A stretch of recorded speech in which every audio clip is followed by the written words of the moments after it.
Hola chicos, el día de hoy voy a hablar acerca de fármacos adrenérgicos. Ok, un tema más dentro del curso de farmacología. Vamos a empezar. Bien, antes de pasar a explicar todo este cuadro, vamos a recordar cómo se sintetiza, en este caso, las catecolaminas. Bien, acá tenemos un esquema que representa la síntesis de las catecolaminas. Recuerden que todo va a empezar con un aminoácido importante para que es la tirosina. Ok, aquí está, por ejemplo, la tirosina, la cual va a ser muy útil porque a partir de un proceso que es la hidroxilación, se va a transformar en dopa. Esta dopa luego se va a convertir en dopamina por medio de esta enzima que es la MAO, se llama también como monoamina oxigenasa. Esta dopamina se engloba por una vesícula y acá dentro de la vesícula la dopamina se va a convertir en noradrenalina. Esta vesícula va a ser importante porque va a proteger a la dopamina de su degradación. Luego, esta vesícula pues ya expulsa el contenido, expulsa la catecolamina que contenía, en este caso sería la noradrenalina, y va a unirse por fin a su receptor. Recuerda que tenemos receptores a nivel de muchos órganos, al igual que la acetilcolina. Por ejemplo, si se une a nivel de las células del corazón, lo que va a provocar es taquicardia, ¿no? Aumenta la frecuencia cardíaca, pero si se une, por ejemplo, a algún receptor a nivel respiratorio, provocaría una broncodilatación. Obviamente, no es bueno también que sintetice de forma continua la noradrenalina, o sea, que no haya ningún proceso por el cual se elimine, por lo tanto, se va a dar la recaptación.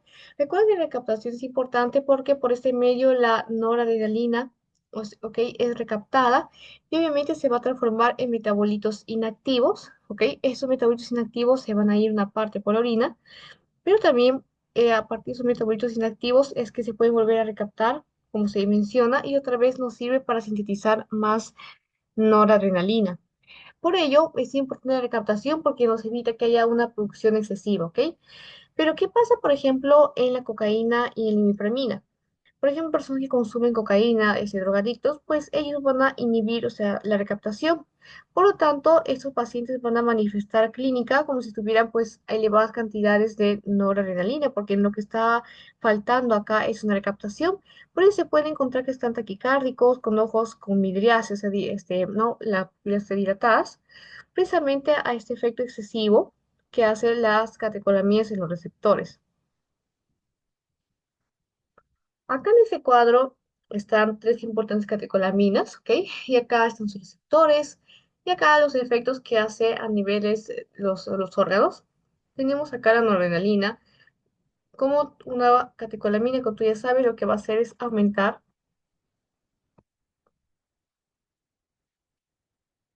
la frecuencia cardíaca, al igual que todas. Mira que acá tienen en común esto, tanto noradrenalina como adrenalina y dopamina, eso aumenta la frecuencia cardíaca. Algo que también va a hacer es que va a inhibir la liberación de insulina.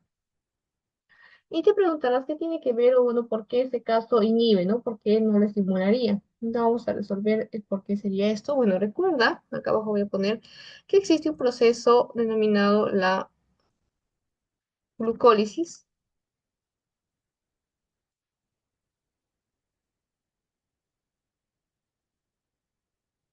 En este caso, la glucólisis lo que va a hacer es degradar la glucosa y nos permite obtener la energía, o bueno, el ATP, ¿ok? Permite obtener energía. Pero en cambio, la gluconeogénesis lo que va a hacer más bien es formar glucosa y esta glucosa va a ser almacenada, pero vamos a ver que después de de procesos se va a almacenar en forma de grasa, ¿ok? Se va a almacenar, por ejemplo, en tejido adiposo, y eso explica de por qué nosotros aumentamos de peso al ingerir, por ejemplo, mayor nivel de glucosa, ¿no? Porque la glucosa al final termina convirtiéndose por otros procesos metabólicos, bioquímicos, en parte del tejido adiposo. Recuerda también que acá en la gluconeogénesis se va a liberar la insulina. La insulina va a favorecer la formación de tejido adiposo, que se va a encargar de la gluconeogénesis. Por lo tanto, recuerda que la catecolamina lo que van a hacer más bien es estimular la salida de ácidos grasos. Por ejemplo, la catecolamina lo podemos utilizar cuando necesitamos, pues, estamos en situaciones, por así decirlo, de lucha, ¿no? De huida, aquellos en los cuales se va a activar el sistema nervioso simpático, como ya sabes por el curso de fisiología. ¿ok? Entonces, estas catecolaminas van a estimular este sistema nervioso simpático y lo que va a hacer es aumentar la frecuencia cardíaca, por ejemplo, para permitir a la persona, pues, a huir en ese caso de cualquier situación estresante o peligrosa. Por lo tanto, cuando tú estás, por ejemplo, huyendo, estás escapando de una situación estresante, no te vas a empezar a producir, por ejemplo, glucosa, ¿no? No hay tiempo para, por así decirlo, formar tejido adiposo. Más bien lo que se va a hacer es que se va a consumir, en este caso, las reservas de glucosa o la glucosa que ya tengas a nivel sanguíneo para transformarlo en energía. Por lo tanto, puedes inducir acá que estimular, en este caso, la glucólisis o la gluconeogénesis.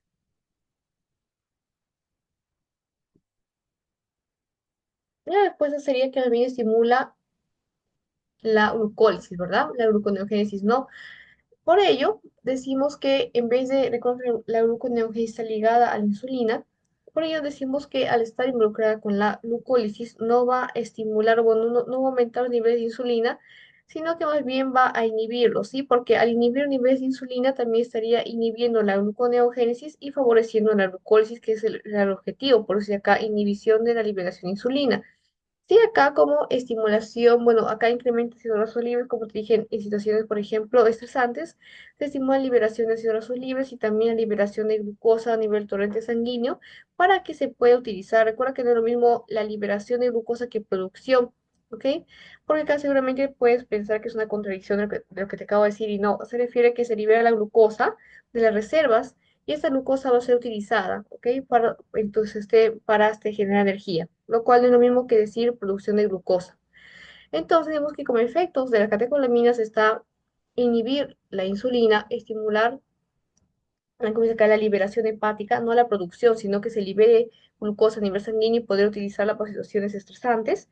Y también incrementar ácidos grasos libres, ¿sí? O sea, estimula la lipólisis, no la lipogénesis. Recuerda que lipogénesis hace referencia también a un proceso mediado por la insulina, por la gluconeogénesis. En este caso, hace todo lo contrario, que más bien sería estimular la liberación, o sea, que se haya una lipólisis, que se rompa los ácidos grasos que están conformando el tejido adiposo y se libera a nivel de torrente sanguíneo.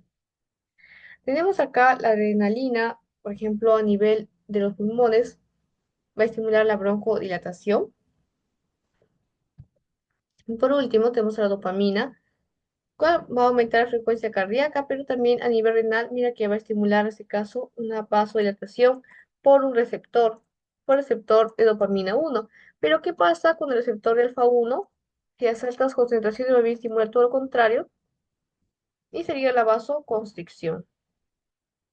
Bueno, aquí están unas aplicaciones que veremos más adelante, así que vamos a pasar. Mira que casi todas categorías están asociadas con lo que es el shock y te preguntarás por qué, porque en el shock lo que va a pasar es una caída de la presión arterial y recuerda que estas catecolaminas lo que hacen es aumentar la frecuencia cardíaca y este aumento de frecuencia cardíaca está relacionado con el aumento de la presión arterial, lo cual puede ser útil para tratar situaciones como el shock. Por eso está indicado como es acá, como en común en todo como tratamiento para el shock. Bien, eso es lo que te había explicado hace un momento, así que seguimos. Aquí es un ejemplo de receptores nada más. Y entonces seguimos acá a hablar acerca de cada receptor. Bueno, existen varios tipos de receptores. Tenemos receptores alfa 1, alfa 2. Mira que está fácil para que puedas aprendértelo. Alfa 1, alfa 2, beta 1 y beta 2. Recuerda que acá, por ejemplo, el estímulo principal que va a obedecer alfa 1, que lo va a estimular, va a ser más que todo la adrenalina. Va a ser mucho más potente que la noradrenalina, ¿ok? En alfa 2 también, si llega la adrenalina, va a tener mayor efecto que la noradrenalina. Y si llega en ese caso al receptor beta 1, el que va a tener más efecto sería la isoprenalina, le sigue la adrenalina y por último la noradrenalina. Mira que el patrón se comparte los dos últimos, ¿no? La ubicación cada uno es postsináptico, presináptico, cardioselectivo, significa que solamente va a estar beta 1 en el corazón. O sea, en el corazón vamos a encontrar este receptor, ¿ok? No este otro, pues acá dice cardioselectivo. Como función, recuerda que el alfa 1, pues lo que va a hacer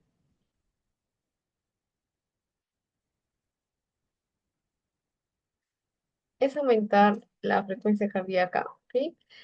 Y también a nivel de los vasos va a estimular una vasoconstricción.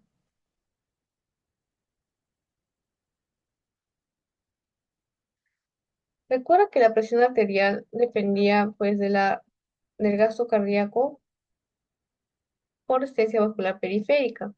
Y la resistencia vascular periférica a su vez dependía de la longitud del vaso, también dependía de la viscosidad, ¿ok? Del contenido y también muy importante del diámetro principalmente, ¿ok? Entonces, si por ejemplo tengo que un vaso está más dilatado, no habrá tanta resistencia al momento de pasar la sangre, ¿sí? Porque está dilatado, va a pasar fácilmente.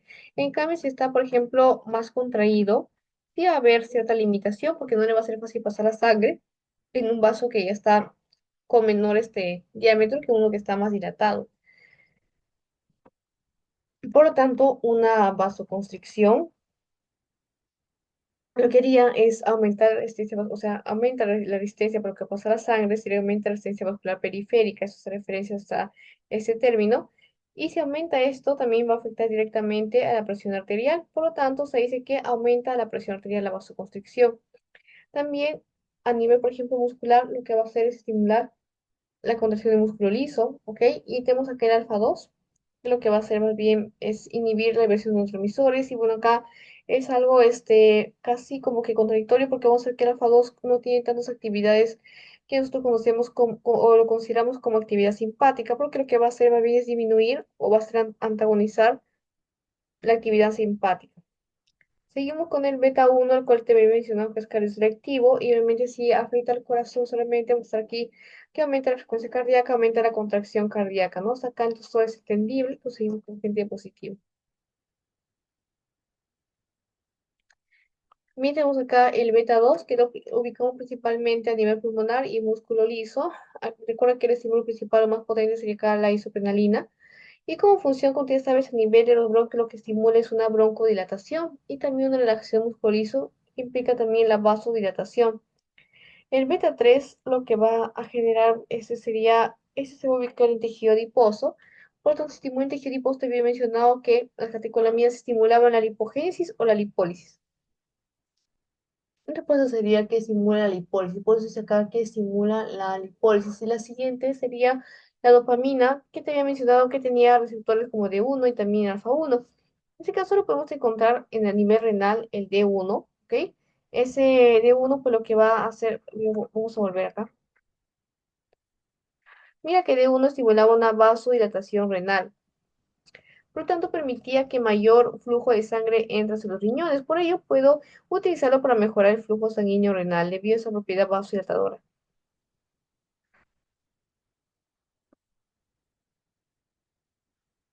Mientras preguntamos a resolver bueno, ya al último vamos a continuar, ¿ok? Aquí seguimos con lo que estaba mencionando acerca de los receptores. Aquí está con dopamina 2. Aquí está, por ejemplo, está ubicado a nivel cerebro central y obviamente sus funciones van a estar asociadas con esto. Bueno, no es tan importante, así que vamos a pasar. Lo más importante era lo anterior. Quiero que recuerdes, por ejemplo, que alfa 1 en este caso sería estos son más importantes, alfa 1 que causa una vasoconstricción, que al causar vasoconstricción aumenta la presión arterial. Recuerda que alfa 2 más bien es casi contrario al alfa 1 porque lo que va a hacer es antagonizar o inhibir la actividad simpática. Beta 1 era cardioselectivo, por lo cual aumenta la frecuencia cardíaca y la contracción. Beta 2 te había mencionado que estaba a nivel pulmonar, y lo que sí es una broncodilatación. Y beta 3 más bien estimulaba la liberación de ácidos grasos hacia el torrente sanguíneo, es decir, estimula la lipólisis y más bien no estimula la lipogénesis. Por lo tanto, puedo decir que las catecolaminas inhiben la liberación de insulina y estimulan la liberación pues, de ácidos grasos, o si no, estimulan la liberación de glucosa, que no es lo mismo decir liberación de glucosa que producción, ¿ok? Acá se estimula la liberación de glucosa, pero no la producción de glucosa. Y bueno, seguimos entonces con las siguientes preguntas.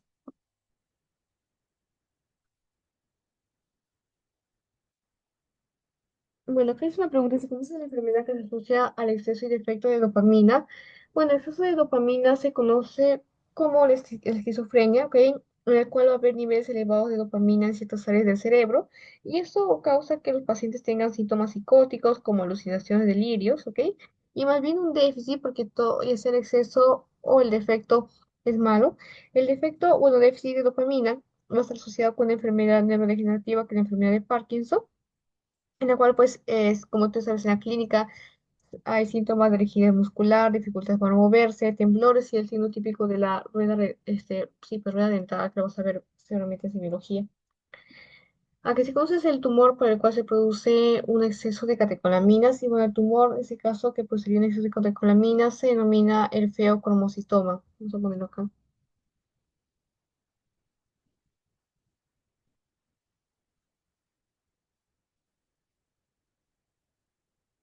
En este caso, este tumor va a ser algo raro, ok, va a estar localizado en las glándulas suprarrenales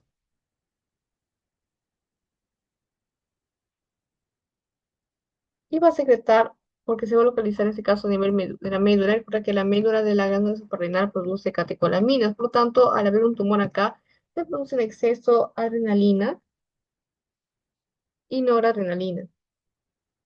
Y eso va a causar que la persona padezca de hipertensión severa,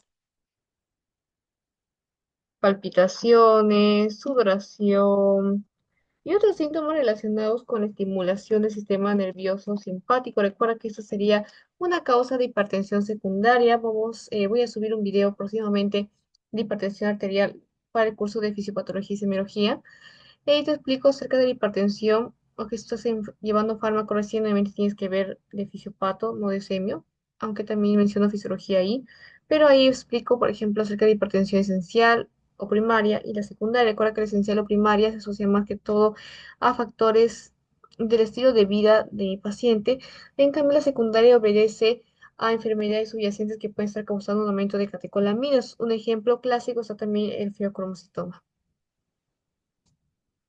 Y vamos a seguir entonces.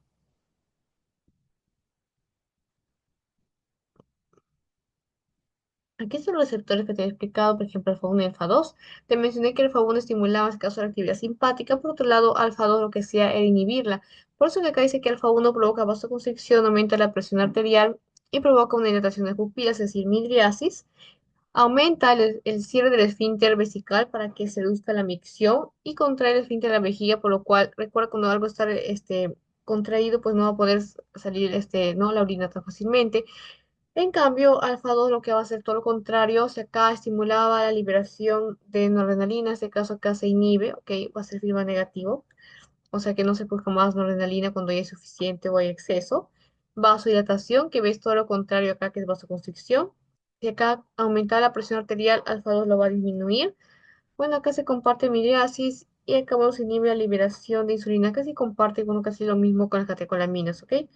Entonces, recordemos que el alfa-2 principalmente me causa vasodilatación y disminuye la presión arterial, mientras que acá había una hipertensión, aumentar la presión arterial causa hipertensión, además de que se estimulaba pues todo lo simpático mientras acá se inhibe.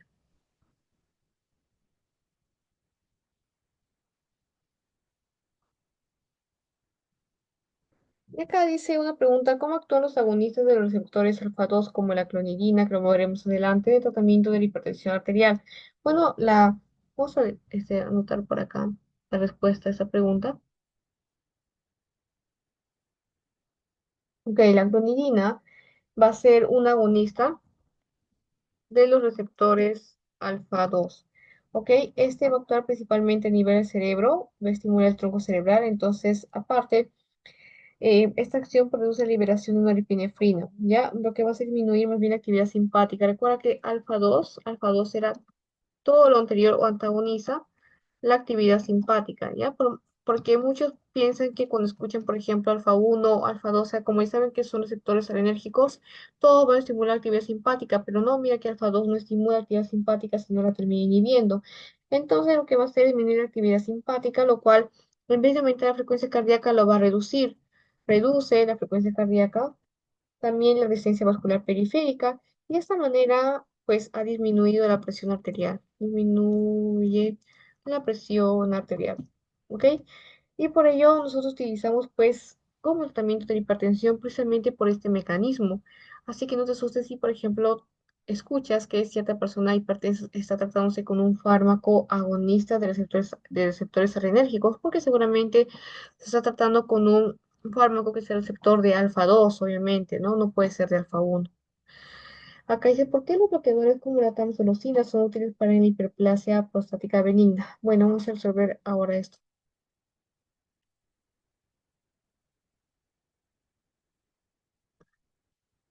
Recuerda que tenemos a los bloqueadores alfa uno como la TAMSU. Esto va a ser útil porque, como dice su nombre, van a bloquear receptores alfa uno. Recuerda que los receptores alfa uno eran, bueno, aumentaban la frecuencia cardíaca, la presión arterial, y también tenían efectos a nivel vesical, o sea, a nivel de la vejiga. Por ejemplo, ¿qué hacía el alfa uno? Aumentaba el cierre del esfínter, contraía el esfínter, o sea, reducía la micción, en otras palabras.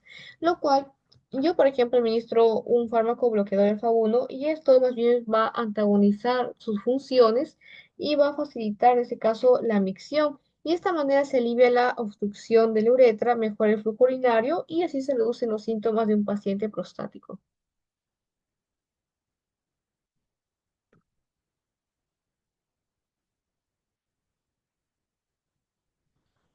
Bien, chicos, seguimos acá con el siguiente recuadro nos indica acerca de beta uno y beta dos. Ok, acá, perdón.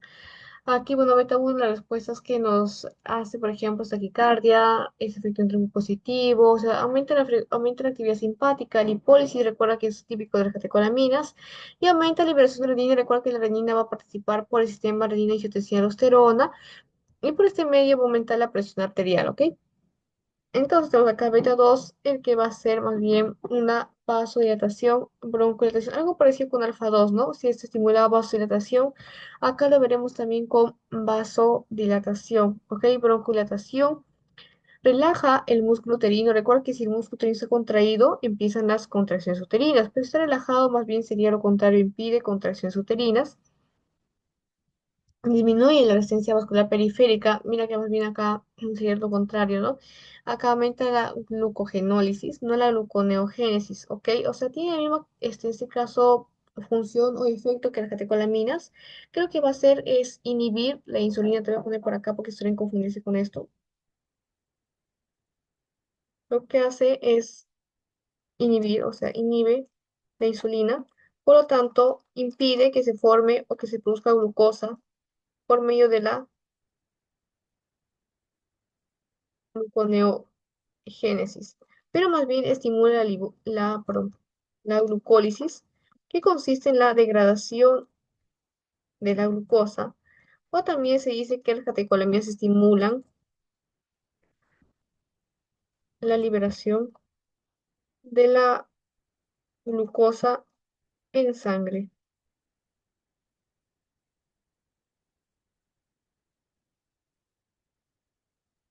Ahí creo que se ve.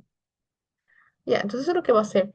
Inhibe la insulina, por tanto impide la producción de glucosa, estimula la glucólisis y más bien estimula la liberación de la glucosa. Por eso no quiero que confundas el término de liberación de glucosa con producción de glucosa, como ves es distinto. Lo que va a hacer es inhibir la producción, por ejemplo, de glucosa para que se formen ácidos grasos, o sea, para que se forme tejido adiposo, eso no va a permitir. Lo que sí va a hacer es que se estimule en este caso la degradación de glucosa, es decir, su aprovechamiento, y también se estimula la liberación de los ácidos grasos, es decir, estimula la lipólisis e inhibe la lipogénesis. Estimula la lipólisis, estimula también la glucólisis, pero inhibe la gluconeogénesis o la lipogénesis, ¿ok? Entonces serían las funciones o efectos que tiene a nivel orgánico.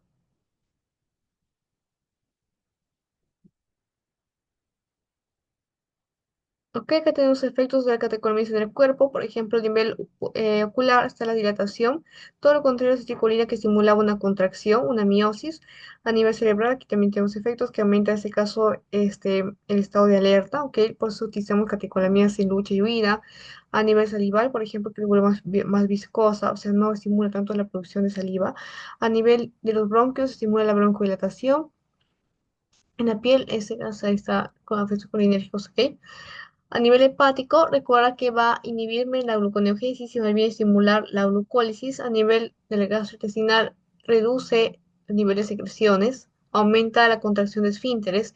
Y lo mismo a nivel vesical va a aumentar la contracción del esfínter, ¿ok? Acá a nivel esquelético va, en este caso, estimula o aumentar, ¿no?, el flujo sanguíneo a nivel de los músculos, ¿ok? A nivel tejido adiposo va a estimular acá la lipólisis. A nivel del corazón, estimula la frecuencia cardíaca. Esas preguntas las vamos a dejar más para una hora, creo.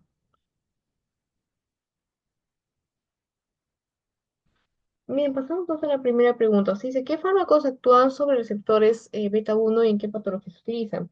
Bueno, recuerda que los beta uno, vamos a volver acá.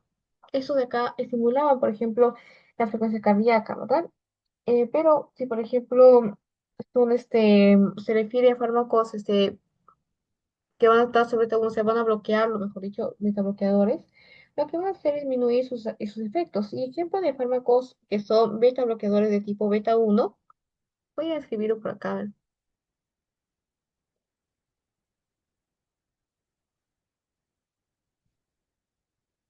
Se encuentra el atenolol.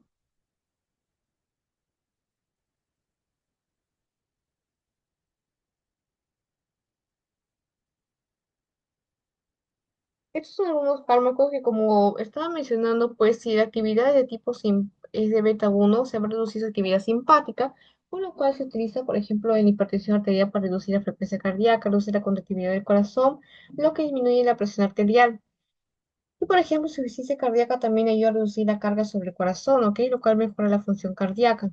En caso, por ejemplo, aquí dice los agonistas de tipo beta 2, esos se consideran al salbutamol y al formoterol. Esos van a actuar estimulando receptores beta 2, ¿ya? Por eso que dice acá agonistas de beta 2. Entonces vuelvo acá y resulta que aquí se encuentran los receptores beta 2. Por lo cual, mira, recuerda que el beta 2 como función estaba la broncodilatación y la vasodilatación. Y si es un fármaco agonista, pues va a favorecer sus acciones.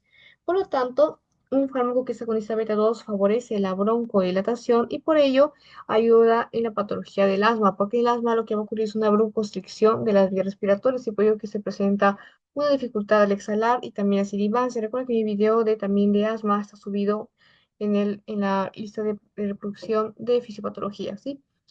A que sé qué efectos secundarios que pueden observarse con los jamones beta 2, bueno, este, en caso haya, por ejemplo, un exceso de este efecto a nivel de beta 2, se puede encontrar como taquicardia, temblor, hipocalemia, ansiedad, nerviosismo, ¿no? Por ese aumento de la actividad de este receptor. Y por último, bueno, ¿cómo influyen los receptores beta 2 en la relajación uterina? Bueno, ¿qué vamos a volver al recuadro? Método recuerda que a nivel uterino decía que estimulaba la relajación y eso impedía las contracciones. Por ello, nosotros utilizamos agonistas beta 2 también, no solamente para el tratamiento, por ejemplo, cuando sería claro, beta 2, por ejemplo, no solamente actúa a nivel respiratorio para el asma, sino que también hay algunos fármacos que tienen acción a nivel del útero y lo que va a ayudar a prevenir, pues, una amenaza de parto prematuro, ¿sí? Entonces, ¿por qué? Lo que va a hacer es estimular en este caso la relajación, o sea, no va a dejar que se contraiga, y eso puede hacer el parto prematuro, ¿sí? Porque promueve la relajación del útero. Vamos a hablar acerca de la clasificación, ahora sí, de los fármacos renérgicos. Tenemos aquellos que tienen acción directa y otros que tienen acción indirecta. Dentro de acción directa están los selectivos y los selectivos, y acá, bueno, acción directa son, la clasificación es mucho mayor. Selectivos está la fenilefrina, la clonidina, dobutamina, terbutalina, ok, aquí están los de tipo no selectivos. De acción mixta solamente tenemos acá uno que es la efedrina, y bueno, estos de acá, ¿no? Que no son, recuerda que te había explicado al inicio quiénes inhiben la recaptación, la cocaína, ¿verdad? Y acá inhibidores de la monoaminoxigenasa, la serigilina, y vamos a ver que te aprendas ese caso, eso principal, ¿ok? Mira. Recuerda que cada epinefrina y epinefrina se encuentran como no selectivos junto con el isoproterenol. Y acá veremos a fenilefrina, clonidina, dobutamina y terbutalina.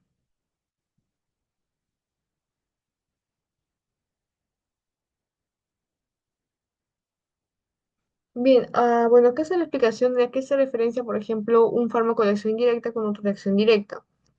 En la acción indirecta se dice que va a favorecer, en este caso, la liberación del neurotransmisor, que sería la noradrenalina a partir de las vesículas.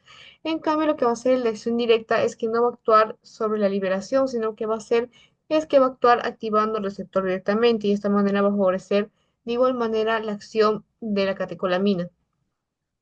Y bueno, la acción mixta se refiere a que va a actuar de ambas formas.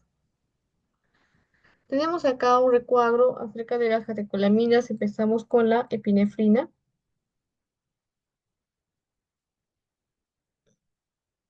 Entonces, esta epinefrina dice para qué nos sirve.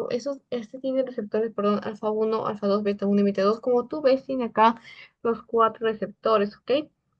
Con respecto a los efectos, se había mencionado que si, por ejemplo, alfa-1 estimula la frecuencia cardíaca, ¿no? La actividad simpática, por lo tanto, acá se dice que es sinotrópico positivo, incrementa la presión sistólica, disminuye la diastólica, disminuye el sistema muscular periférica, a nivel bronquial estimula la relajación y también acá la hiperglicemia.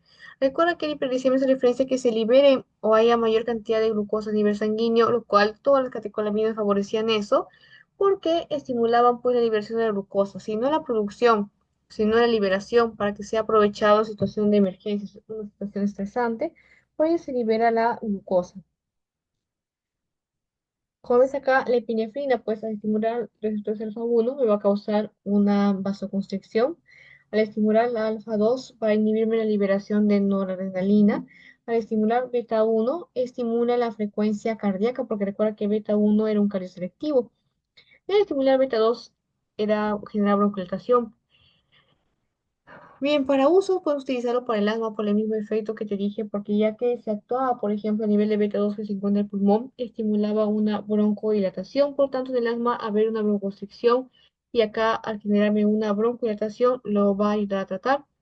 También está en la anafilaxia, ¿ok? Porque recuerda que en la anafilaxia hay una vasodilatación, porque va a haber en este caso de las, perdón, anafilaxia, es decir, alergias, va a haber, ¿qué cosa? A ver, acá vamos a ver. Un aumento de la permeabilidad vascular, ¿ok? Porque recuerda que en las alergias, por ejemplo, pues se fueron algunos determinado también por hipersensibilidad de tipo 1, van a empezar, aumenta la permeabilidad vascular, eso quiere decir que van a migrar fácilmente células inflamatorias, por ejemplo, los basófilos y mastocitos, que tú ya sabes si tengo una clase también de trastorno del sistema inmune, ok, bueno, sería la primera parte porque ahí todavía no hablo de los trastornos, esta la primera parte subía en la lista de fisiopatología, y ahí hablo acerca de las funciones de cada célula. Entonces, estas células están relacionadas a las alergias, ok, los eosinófilos también, basófilos, mastocitos, pero eosinófilos. También hay una inmunoglobulina muy importante que es la E. Entonces, esos mediadores, pues, al aumentar la permeabilidad del vaso, van a hacer que pasen fácilmente. Por ejemplo, aquí está tu vaso, pero hay aumento de la permeabilidad y van a pasar. Y también se va a dar a nivel del vaso, seguimiento de la permeabilidad se ha dado por un aumento de la dilatación. O sea, va a haber una vasodilatación y esta vasodilatación permite que pase con mayor facilidad diversos componentes celulares inflamatorios, ¿no? Y células también inmunes. Por lo tanto, yo para reducir en este caso la anafilaxia, pues necesito también como a la catecolamina, la epinefrina, ¿ok? Tenemos también acerca de la usos, por ejemplo, importantes, se utiliza para el shock cardiogénico o el shock séptico. En este caso, el shock cardiogénico y el shock séptico se caracteriza por una baja de la presión arterial. Ah, ya, bueno, claro, voy a explicar en este caso por qué se utilizaba como para alergias, porque recuerda acá que el que causaba perdón, vasoconstricción sería el alfa-1, ¿no? En este caso, alfa-1 al causar vasoconstricción ayudaba a tratar con las anafilaxis o alergias. Para el tratamiento del shock cardiogénico o shock séptico, recuerda que en el shock lo que va a haber es una caída de la presión arterial. Voy a subir un video eso en fisiopato, pero te voy adelantando que en el shock pues, se caracteriza por un déficit de la irrigación a nivel del cuerpo y también un déficit del aporte de nutrientes. Entonces eso va a causarme una baja presión arterial y pues se utiliza en este caso la epinefrina, esta catecolamina para tratar, ¿no? Para tratar el shock. Como estimulación cardíaca, porque como te había mencionado, el beta-1 se encuentra a nivel del corazón y eso aumentaba la frecuencia cardíaca. Estimulación cardíaca, lo mismo shock acá, insuficiencia cardíaca congestiva, recuerda pues que va a estimular, por ejemplo, a nivel cardíaco la frecuencia cardíaca. Y yo subí un video acerca de insuficiencia cardíaca congestiva que se asocia más a la de tipo izquierda, ¿ok? En la cual no va a haber una correcta contracción, puede ser que suceda una hipertrofia a nivel del ventrículo izquierdo y esa hipertrofia del ventrículo izquierdo no deja que el corazón se contraiga pues adecuadamente, o sea, de manera rítmica, no se llene lo suficiente, ¿no? Recuerda que voy a dibujarlo acá. Recuerda que tenemos dos fases del corazón, una fase sístole y otra diástole. En la diástole se va a irrigar el corazón porque acá se va a relajar y empieza el llenado del ventrículo. Pero ¿qué pasa en insuficiencia? Por ejemplo, de tipo izquierda, nuestro ventrículo a menudo está hipertrofiado, por lo cual el tiempo de la diástole se reduce. Diástole entonces va a reducirse y la capacidad de llenado también, porque o sea, como es una hipertrofia y el espacio reducido, la capacidad de de llenarse de la diástole, de irrigarse el corazón va a disminuir. Entonces, pues, ¿qué hace en este caso la epinefrina? La epinefrina va a aumentar la frecuencia cardíaca que ya está disminuida, producto de insuficiencia, porque no va a permitir que haya una un adecuado llenado. Por lo tanto, la frecuencia cardíaca también disminuye, baja la cantidad que inyecta. Entonces, lo que va a hacer este fármaco es aumentar la frecuencia cardíaca porque tiene un efecto inotrópico positivo. Y por ello se utiliza también para el tratamiento de insuficiencia cardíaca congestiva. Entonces, ya te expliqué el por qué en este caso, ¿no? Ya sabes ahora por qué se utiliza la epinefrina en tales casos. Vamos a pasar. Mira, esas preguntas que tenemos acá vamos a resolver al último ya para pasar a explicar más que todo esto, que es lo más importante, ¿sí? Creo que en otro video, en el segundo que haré, vamos a explicar cada uno, ¿ok? Pero por mientras pasamos acá. Seguimos con los fármacos, ahora pasamos de epinefrina a la norepinefrina. Bien, el receptor que tenemos acá va a ser alfa uno, alfa 2, beta uno. Como te darás cuenta, acá falta uno que sería el beta 2. Bien, entonces, ¿qué encontramos acá? A nivel cardiovascular, recuerda que beta uno está participando y beta uno era pues cardioselectivo, ¿cierto? Entonces, va a aumentar la frecuencia cardíaca, va a aumentar porque tiene un efecto inotrópico positivo y se dice que incrementa la presión sistólica y también la diastólica. Como te estás dando cuenta, va a ser algo diferente con lo que hemos visto acá, porque acá decía que incrementaba la presión sistólica, pero disminuía la diastólica. Acá tenemos, sin embargo, que va a incrementar ambas. ¿Ok? Acá, por ejemplo, disminuye la resistencia vascular periférica, pero acá, ¿qué pasa? Acá no va a disminuir la resistencia vascular periférica, todo lo contrario que va a hacer, va a incrementarme la resistencia vascular periférica. Acá tenemos que también no afecta significativamente el gasto cardíaco, y bueno, acá no, acá en cambio sí aumentaba el gasto cardíaco, pero sin embargo acá no afecta. Y bueno, efecto inotrópico y cronotrópico positivo si comparten ambos. Vasoconstricción, yo también creo que causa vasoconstricción. Bueno, acá no, porque disminuye la resistencia muscular periférica. Entonces, algunas diferencias para que puedes notar entre epinefrina y norepinefrina, ¿sí, chicos? Entonces acá entre los efectos está la vasodilatación renal, coronaria, mesentérica como otros efectos, liberación también de norepinefrina. Con respecto al uso, se utiliza en shock, en insuficiencia cardíaca y en shock postoperatorio. Te expliqué por qué en shock, porque te dije que en esta condición había insuficiente entrega de oxígeno y a nivel de sanguíneo también, o sea, de sangre, una baja perfusión, por así decirlo, por lo cual bajaba también mi presión arterial. En la insuficiencia cardíaca congestiva había una mala contracción, un mal llenado ventricular, o también puede ser a nivel de la sístole, o sea, en la contracción, pues en relajación, pero lo que iba a pasar es que se iba a afectar la capacidad del corazón para contraerse, por lo cual se veía comprometida también la frecuencia cardíaca. Y lo que va a hacer en este caso la norepinefrina al tener un efecto pues ionotrópico y cronotrópico positivo, aumentaba la frecuencia cardíaca y se utilizaba como tratamiento de la insuficiencia cardíaca congestiva. En show lo mismo que te estaba explicando, ¿no?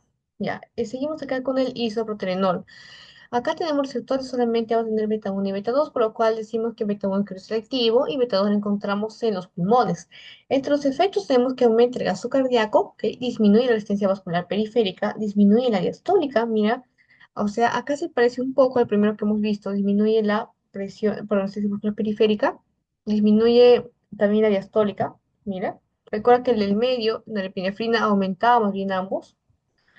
Acá, como te dije, a nivel renal, va a estimular su vasodilatación. Y el nivel, por ejemplo, del corazón estimula también la dilatación de las arterias coronarias, ¿ok? Aumenta la sistólica, pero disminuye la diastólica, o sea, comparte el mismo mecanismo que la epinefrina. Aumenta la sistólica, disminuye la diastólica, disminuye la resistencia muscular periférica. Lo mismo acá, aumenta la sistólica, disminuye la diastólica y disminuye la resistencia vascular periférica. Con respecto al uso, de igual manera utilizamos con el tratamiento de insuficiencia cardíaca congestiva.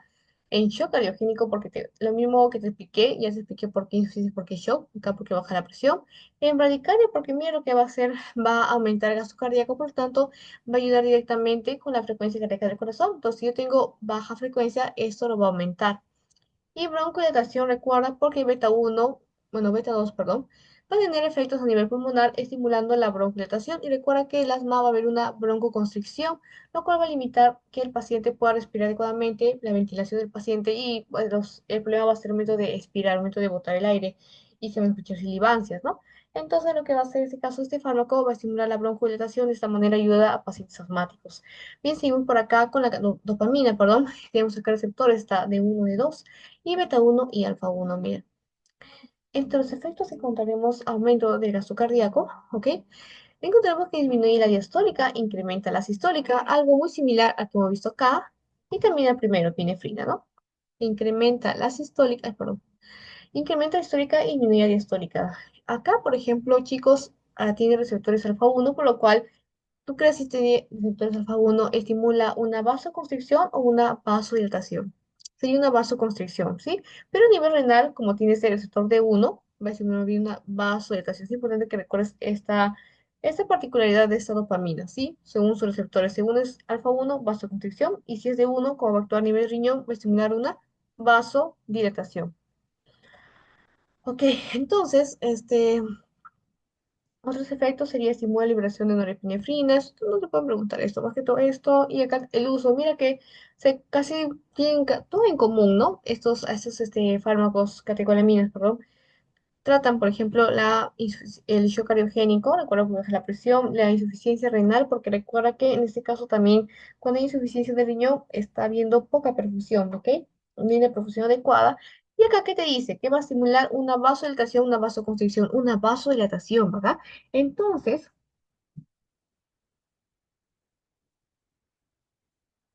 se estimula, ay, no me deja escribir esto, se estimula una vasodilatación, pues va a aumentar el flujo sanguíneo, por lo cual ayuda contra la insuficiencia, ¿ok? Acá tenemos shock séptico y tratamiento de la bradicardia porque va a hacer efectos sobre el gasto cardíaco, ¿sí? Va a incrementar, por lo cual se utiliza para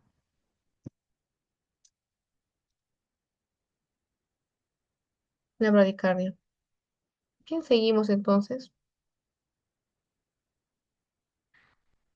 Bueno, acá tenemos los fármacos que hemos visto, las catecolaminas, ¿ok? Receptores importantes, el uso, por ejemplo, está la epinefrina para el shock, ¿ok? Para el shock anafiláctico, para las alergias, anafilaxia. La dobutamina, muy importante que te acuerdes para insuficiencia cardíaca congestiva. La epinefrina, bloqueo nervioso se refiere también para anestesia, no lo he mencionado, aunque aquí estaba, creo. Aquí la epinefrina decía como prolongación de efectos locales significa anestésicos, ¿ok? Eso lo he subido en mi video de anestésicos, en la cual hablo que un factor para que un anestésico local aumente su efecto o su eficacia sería administrar vasoconstrictores, por ejemplo, la epinefrina, ¿ok? Eso está en mi video. Y por ello se dice acá que se utiliza también como coadyuvante de los anestésicos de tipo local, no generales. Tenemos acá la fenilefrina por vamos a la fiebre de la rinitis, no tiene mucho importancia, eso es importante. El asma, por ejemplo, ¿qué fármacos puedo dar a una persona asmática? Se encuentra la terbutalina, albuterol y acá el metaprotenol. En hipotensión de urgencia, fenilefrina, metoxamina, norepinefrina, yo te recomiendo que lo memorices todo este cuadro. Asocia la palabra, por ejemplo, que te suena. ¿Ok? Proterenol suena como que está protegiendo algo, ¿no? Protege. Epinefrina puede ser un pino, como si esté protegiendo un pino. Bloqueo por cardíaco como que un corazón, ¿no?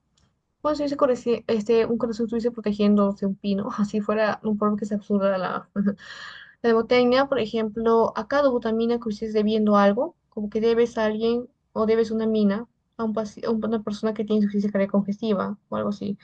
Fenilefrina no se puede asociar con senil, por ejemplo, y diferencias, que son hemoteños para acordarte de este caso de los usos, ¿no?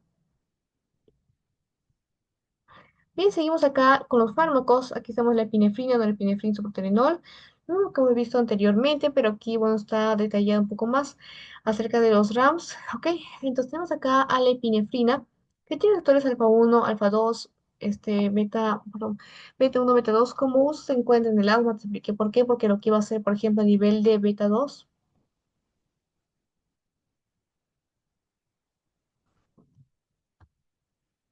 es estimular la broncodilatación, ¿ok? Estimula la broncodilatación y eso hacía pues como un tratamiento por el asma porque tenía una broncoconstricción, esta condición. En el shock, recuerda que pasaba una vasodilatación en el anafiláctico y también caía la presión arterial. Y también se, vasodilatación también hay otro tipo de shock, ¿eh? Caía de presión arterial. Por lo tanto, yo daba un fármaco pues adrenérgico para estimular, más bien lo contrario, la vasoconstricción y aumentar la presión arterial. Tratamiento del glaucoma de ángulo abierto, bueno, hace referencia que en el glaucoma de ángulo abierto lo que va a hacer es que se va a aumentar la presión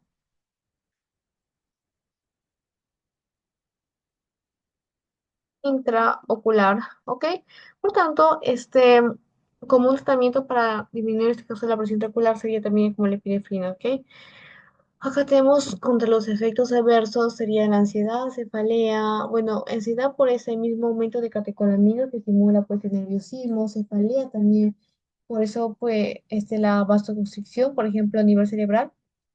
Eso puede hacer que esa vasoconstricción pues aumente los dolores y obviamente como tratamiento, la cefalea se dan fármacos que más bien generan una vasodilatación, ¿no? Para permitir mayor flujo y reducir esa tensión a nivel cerebral que está causando ese dolor. Ok, tenemos también las arritmias que ya son más preocupantes y se pueden dar porque recuerda que estos fármacos estimulan o activan los cuales dije que son cardioselectivos, ¿ok? Los beta uno pues se puede presentar una arritmia, una hemorragia por la excesiva vasoconstricción, ¿ok?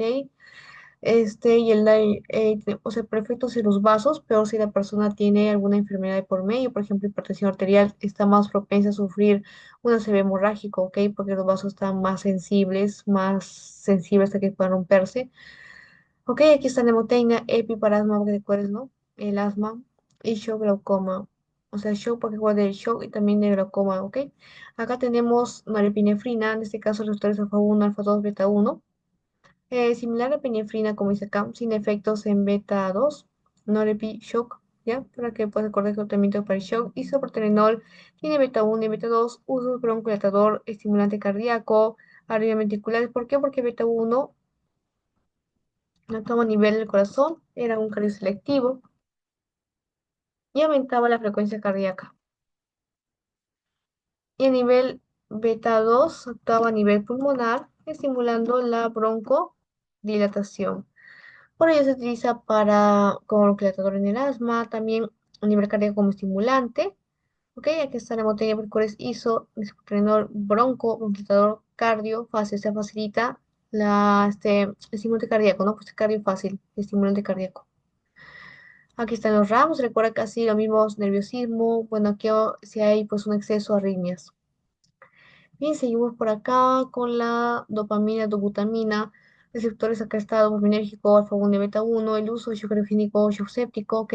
Entre ramos tenemos a la hipotensión, arritmias. Recuerda que te expliqué por qué se usaba acá, ¿no? En shock, ¿por qué? En física también, ¿por qué? Porque acá comprometía, en este caso, la contractibilidad, bajaba la presión arterial y dopamina que subirla, insuficiencia cardíaca congestiva, porque traía problemas a nivel de la contracción, ¿ok?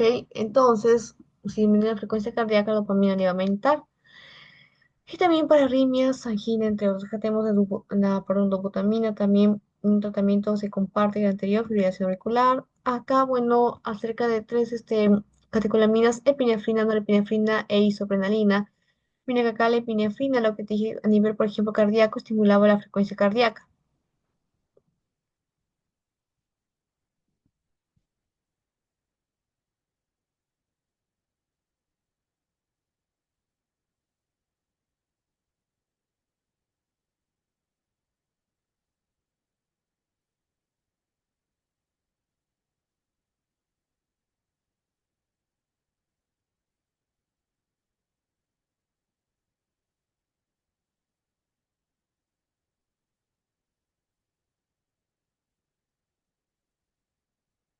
Entonces, eso es lo que hacía la epinefrina. Por ejemplo, a niveles del corazón estimulaba la frecuencia cardíaca, pero disminuye la resistencia vascular periférica, la disminuye. Y acá, por ejemplo, a nivel de las presiones aumentaba la sistólica, pero disminuye la diastólica. En la norepinefrina tenemos que va a inducir una bradicardia refleja, ¿ok? Y va a causar un aumento. En este caso, recuerda que la norepinefrina era del medio que te mostré y aumentaba ambas presiones, tanto la sistólica como la diastólica. ¿Ok? Entonces, por ejemplo, a nivel de los vasos sanguíneos va a a hacer su vasoconstricción, por lo tanto, si aumenta la vasoconstricción a nivel de un vaso, aumenta la resistencia vascular periférica, ¿sí, chicos?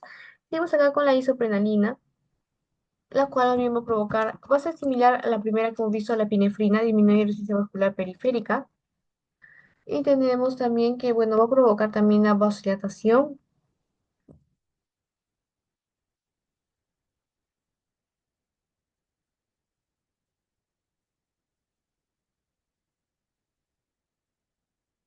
Ay, no, acá me confundí. El epinefrina acá aumenta la sistólica, ok, y disminuye la diastólica, ¿sí? Disminuye la diastólica, aumenta la sistólica, disminuye la diastólica, y acá, por ejemplo, también baja o disminuye, pero aumenta la sistólica. Entonces vemos cómo el mecanismo, los efectos comparten tanto isoprenalina como epinefrina, ¿no? Acá, por ejemplo, aumentaba la presión sistólica, disminuye la diastólica. Acá también aumenta la presión sistólica, disminuye la diastólica, ¿ok? Acá disminuye la resistencia vascular periférica, acá también disminuye la resistencia vascular periférica. Por otro lado, una epinefrina le dará contra las dos y va a aumentar todo, mira, ve, aumenta sistólica, aumenta diastólica y también aumenta la resistencia vascular periférica. Eso es lo más importante. Ahora pasamos a hablar de los fármacos, como les había mostrado en la clasificación, ¿ok? Está la fenilefrina, la metoxamina. Entonces, estos son agonistas adrenérgicos, quieren decir que van a actuar sobre receptores, pero no los van a antagonizar, sino que también van a favorecer el efecto fisiológico que inicialmente tenían.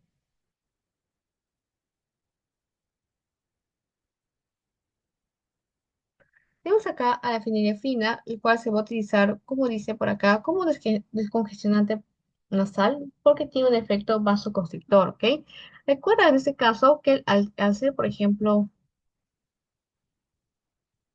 alfa 1 tenía un efecto vasoconstrictor, ¿ok?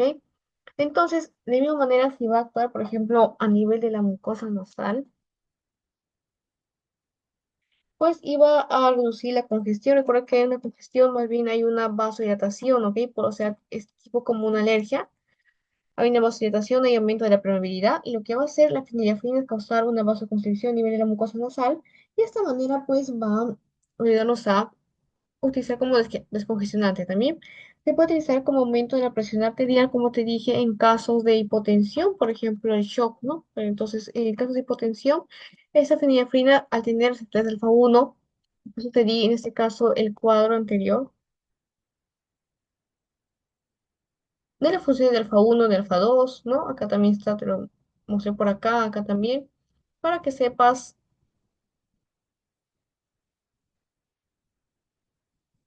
el por qué en este caso, al ser agonista del FA1, va a incrementarme la presión arterial, porque recuerda que tenía ese efecto, ¿no? De causarme una vasoconstricción, y esa vasoconstricción causaba un aumento de la resistencia vascular periférica. Entre los RAUS encontramos arritmias cardíacas, por donde obviamente un exceso de catecolaminas puede conducirme a esto. Neumotécnica, cafeína congestiona. Acá tenemos a la metoxamina, ¿ok? En este caso, tiene el receptor nivel alfa 1, utilizado también para la taquicardia, tratamiento de taquicardia y bradicardia, aumenta la frecuencia cardíaca, ¿ok? Similar también a fenilefrina, la clonidina, que tiene con alfa 2. Recuerda que el alfa 2 tenía un efecto antagonista del alfa 1.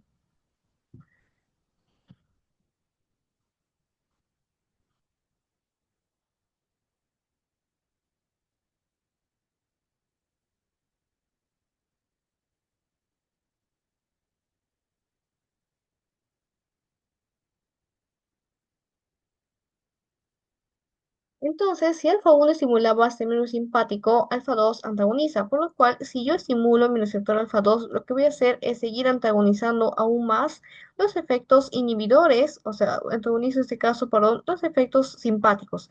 Por lo tanto, recuerda que alfa 2, en vez de alfa 1, todo lo contrario, alfa 1 estimulaba la resistencia muscular periférica y con ello incrementaba la presión arterial, pero que si alfa 2 era inhibir, en este caso, la resistencia muscular periférica, y con ello bajaba la presión arterial, como te expliqué en una pregunta que había en diapositivas anteriores.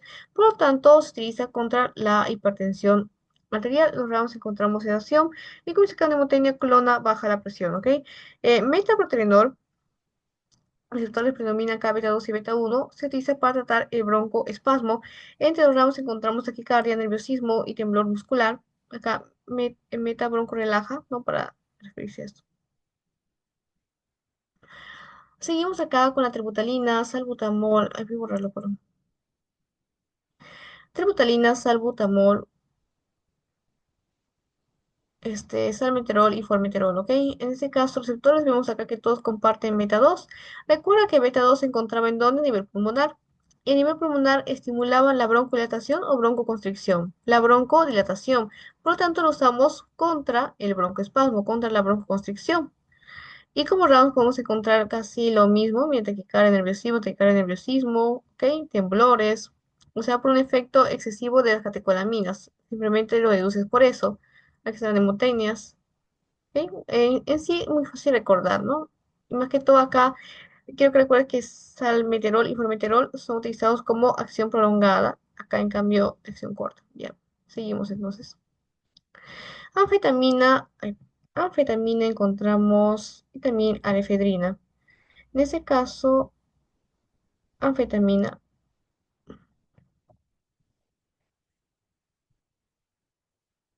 Anfetamina y efedrina tienen efectos, por ejemplo, a nivel del cerebro, a nivel del sistema nervioso central, por lo cuanto esta anfetamina va a ser utilizada como un estimulante y también usada en tratamientos como para niños con déficit de atención, porque tiene un efecto estimulante del sistema nervioso central. Y la efedrina también tiene efectos a nivel del sistema, pero también a nivel nasal nos ayuda como un descongestionante, al igual que la fenilefrina. Los cardiotónicos está la adrenalina, la isopenalina y la dobutamina. ¿Ok? En esos, por ejemplo, explicaba antes, la adrenalina tiene efectos sobre los cuatro receptores, por lo cual ayuda en el tratamiento de shock, en el paro cardíaco, también como reanimación. Este, isopenalina, por ejemplo, para tratar la bradicardia,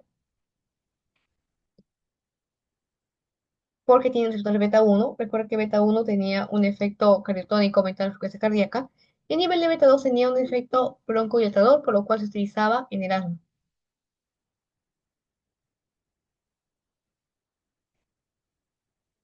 La butamina principalmente para tratar insuficiencia cardíaca porque tiene el receptor de beta 1, el cual al ser cardioselectivo estimulaba también la frecuencia cardíaca.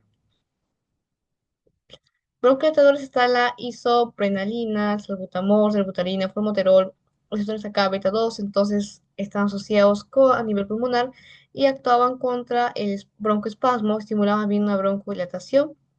Los RAM que hemos visto, de concentraciones nasales son estos tres. También hemos visto otro también anteriormente. Está fenilefrina, nafasolina, fenilpropanolamina. Como te dije, son descongestionantes, ¿ok? A nivel cerebral central está la anfetamina, metanfetamina. Se encuentran también anorexigénicos, perdón. Lo que van a hacer es más bien suprimirme las hormonas que van a estimular el hambre, por lo cual se utiliza como tratamiento de la obesidad, la fenfluramina.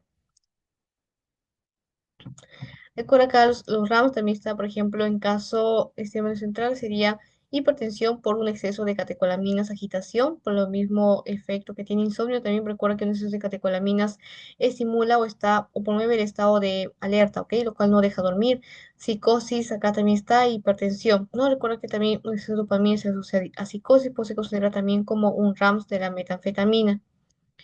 La fenforamina, utilizado para la obesidad y efectos adversos hipertensión por el mismo efecto exagerado de la catecolamina.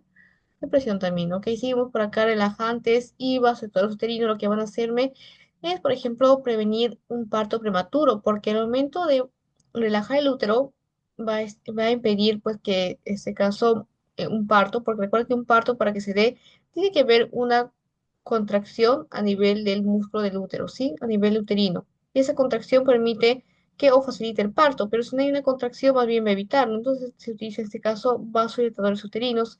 Está la ritodrina, salbutamol, isoxsuprina, receptores acá beta 2 beta 2 beta 2 y estimulan en este caso, pues no están en contra de un parto prematuro, ¿ok? Porque son relajantes. Fármaco, bueno, perdón, RAMS, casi lo mismo, tenemos acá hipotensión, taquicardia y temblor acá. Recuerda que lo más importante es que te aprendas el uso clínico más que los RAMS, ¿sí? Entonces seguimos acá, bueno, que nosotros somos salbutamol, trobutalina, lo mismo. Y bueno, hasta acá sería la primera parte, ¿ok? De los sistemas de fármacos adrenérgicos. Vamos a hablar en el segundo video acerca de cada fármaco en especial, como la epinefrina, la norepinefrina, dopamina, ¿ok? Pero vamos a dejar en este caso solamente hasta acá. Y así es importante que recuerdes estos fármacos te lleven en el examen, ¿ok? Y bueno, eso sería todo en la primera parte y ya expliqué la segunda parte acerca de cada fármaco en específico. Muchas gracias.